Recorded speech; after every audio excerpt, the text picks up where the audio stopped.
Hi guys! ఈరోజు మనం tasty సేమియా సగ్గుబియ్యం పాయసం చేసుకుందాం. దీనికి మనకు ఒక కప్ తీసుకుందాం. ఆ కప్‌లో ఒక కప్పు సేమియా తీసుకుందాం. ఇంకా హాఫ్ కప్పు సగ్గుబియ్యం. ఈ సగ్గుబియ్యాన్ని మనం నీట్‌గా వాష్ చేసి పెట్టుకోవాలండి. వాష్ చేసుకొని దాంతో మనం వాటర్ ఏసుకొని పెట్టుకోవాలండి. ఒక 2 అవర్స్ నానబెట్టుకుందాం. నానబెట్టుకుంటే మనకు సగ్గుబియ్యం బాగా ఉడుకుతుంది. ఒక హాఫ్ లీటర్ పచ్చిపాలు తీసుకున్నానండి నేను. ఇప్పుడు ఒక కప్పు సేమియా, హాఫ్ కప్పు సగ్గుబియ్యం, ఒక కప్పు చక్కెర, ఇంకా డ్రై ఫ్రూట్స్, ఇంకా పచ్చిపాలు హాఫ్ లీటర్ తీసుకున్నాను. ఇప్పుడు మనం తీసుకున్న జీడిపప్పుల్ని ఒక హాఫ్ చేసుకొని కట్ చేసి పెట్టుకుందాం. ఈ విధంగా కట్ చేసి పెట్టుకోవాలండి. ఇప్పుడు మనం ఒక గిన్నె పెట్టుకొని స్టవ్ మీద ఒక 2 స్పూన్ల నెయ్యి వేసుకుందాం.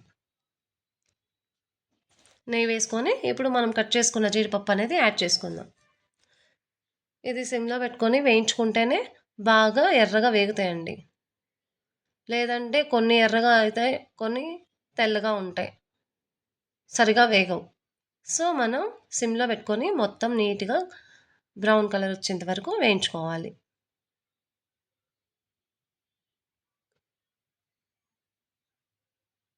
Golden brown. నేను ద్రాక్ష సపరేట్గా వేయించుకుంటానండి. ఎందుకంటే జీడిపప్పులతో పాటు వేయించుకుంటే ఏంటంటే అది మాడిపోతాయి అనిపిస్తుంది. అందుకని నేను సపరేట్గా వేయించుకుంటాను. ద్రాక్ష త్వరగా వేగిపోతాయి కదా, అందుకని నేను సపరేట్గా వేయించుకుంటాను. ఇలా వేయించుకున్నాం మనం ఆ గిన్నెలో తీసి పెట్టుకోవాలి. మొత్తం తీసేసుకోవాలి. ఇలా తీసేసుకోవాలి గోల్డెన్ బ్రౌన్ కలర్ వచ్చేంత వరకు. ఇప్పుడు అదే ప్యాన్లో మనం సేమియా అనేది వేసుకోవాలి. 1 కప్ సేమియా తీసుకున్నాం కదా, ఆ సేమియా తీసుకొని నీట్గా వేయించుకోవాలి. సిమ్లో పెట్టుకొని, ఇది సేమియా కూడా సిమ్లో పెట్టుకొనే వేయించుకోవాలి. ఎందుకంటే మొత్తం నీట్గా గోల్డెన్ రెడ్ కలర్లో వేగుతాయి, రోస్ట్ అవుతాయి, బాగా రోస్ట్ అవుతాయి. అదే హై ఫ్లేమ్ అయితే కొంచెం మాడి కొంచెం వేగకుండా అలా ఉంటాయండి. ఇప్పుడు ఈ విధంగా వచ్చినప్పుడు మనం తీసి ప్లేట్లో పెట్టుకోవాలి. మొత్తం తీసేసుకోవాలి. మొత్తం నీట్గా తీసేసుకోవాలి సేమియా అంతా ఒక ప్లేట్లోకి. ఇప్పుడు మనం పక్కన సగ్గుబియ్యం నానబెట్టుకున్నాం కదండి, అది తీసుకొని ఉడికించుకోవాలి.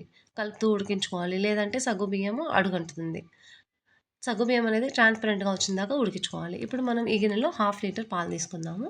ఒక పావు లీటర్ కన్నా కొంచెం ఎక్కువ ఉండేటట్టు వాటర్ తీసుకొని పోసుకోవాలి. తర్వాత సేమియా మనం వేయించుకున్న రోస్ట్ చేసుకున్న సేమియా తీసి ఈ పాలల్లో వేసుకోవాలి. నేనైతే పచ్చిపాలే తీసుకున్నానండి. పచ్చిపాలైనా తీసుకోవచ్చు, లేదంటే కాచి చల్లార్చిన పాలైనా తీసుకోవచ్చు. ఇప్పుడు బాగా కలుపుకుంటూ ఉండాలండి సేమియాని. బాగా కలుపుతూ ఉండాలి. ఈ సగ్గుబియ్యం ఎంతవరకు వచ్చిందో చూసుకోవాలి. సగ్గుబియ్యము ట్రాన్స్పరెంట్గా వచ్చిందాకా మనం ఉడికించుకోవాలి, లేదంటే కొంచెం గట్టిగా తగులుతూ ఉంటుంది సేమియాలో. బాగా ఉడికించుకోవాలండి. ఇప్పుడు చూడండి, ఇక్కడ బబుల్స్ వస్తున్నాయి. సేమియా కూడా మనకి ఉడకడానికి స్టార్ట్ అయిపోయింది. ఈ సేమియాని బాగా ఉడికించుకోవాలండి.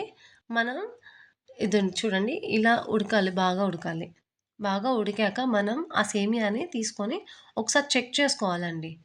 ఒకసారి చెక్ చేసుకున్నప్పుడు ఆ సేమియా ఈజీగా తునిగిపోయిందంటే ఉడికిపోయినట్టు. లేదు అంటే అది మనం చక్కెర వేసుకున్న తర్వాత ఇంకా గట్టిగా అయిపోతుందండి. కాబట్టి ఈజీగా ఉడికేలాగా చూసుకోవాలి. మనం తీసుకున్న 1 కప్ చక్కెర వేసుకొని బాగా కలుపుకోవాలి. ఇలా కలుపుకుంటూ ఉంటే బాగా ఉడుకుతుంది. చక్కెర బాగా కరిగిపోతుంది. ఇప్పుడు మనం ఉడకబెట్టుకున్న సగ్గుబియ్యం అనేది దీంట్లో వేసుకోవాలండి. అలా మొత్తం వేసేసుకొని నీట్‌గా కలుపుకుంటూ ఉండాలి. నీట్‌గా కలుపుకోవాలి. నాకేంటంటే సగ్గుబియ్యం సెపరేట్‌గా ఉడకబెట్టుకుంటే బాగున్నట్టు అనిపిస్తదండి. లేదంటే స్టార్టింగ్‌లోనే వేస్తే పాలల్లో అది సగ్గుబియ్యం అడుగంటినట్టు అనిపిస్తా ఉంటది. సో, నేను సెపరేట్‌గానే ఉడకబెట్టుకుంటాను. తర్వాత మనం కొంచెం ఇలాచీ పౌడర్, ఇంకా జీడిపప్పు, ద్రాక్ష వేసుకోవాలి. వేసుకొని మనం కలిపెట్టుకోవాలి ఒకసారి. చూసుకోవాలి. మొత్తం నీట్‌గా కలిపెట్టుకోవాలి. చూడండి, మంచి కన్సిస్టెన్సీ వచ్చింది. మనకి లూజ్‌గానే ఉంటుంది, అదేం థిక్‌నెస్ అవ్వదు. మనకి చల్లారిన తర్వాత చాలా సేపటికే అది థిక్ అవుతుంది. ఎందుకంటే మనం ఎక్కువ పాలు, వాటర్ ఏదో ఏసుకున్నాము. ఇంకా సగ్గుబియ్యంలో కూడా కొంచెం వాటర్ ఉంటాయి గదా! సో, మనకి సగ్గుబియ్యం వేసిన దానివల్ల ఏమైతే థిక్‌నెస్ అనేది రాదండి. అంటే ఎక్కువ రాదు. ఎందుకంటే దాంట్లో వాటర్ ఉన్నాయి కాబట్టి. ఇప్పుడు మనం నెయ్యేసుకొని కలిపెట్టుకొని తీసుకోవాలండి. మీరు కూడా ఒకసారి ట్రై చేసి చూడండి. ఈజీగా చాలా టేస్టీగా ఉంది ఈ రెసిపీ. ట్రై చేసి తప్పక చెప్పండి నాకు కామెంట్స్‌లో ఎలా ఉందో ఏంటో. Please subscribe to my channel.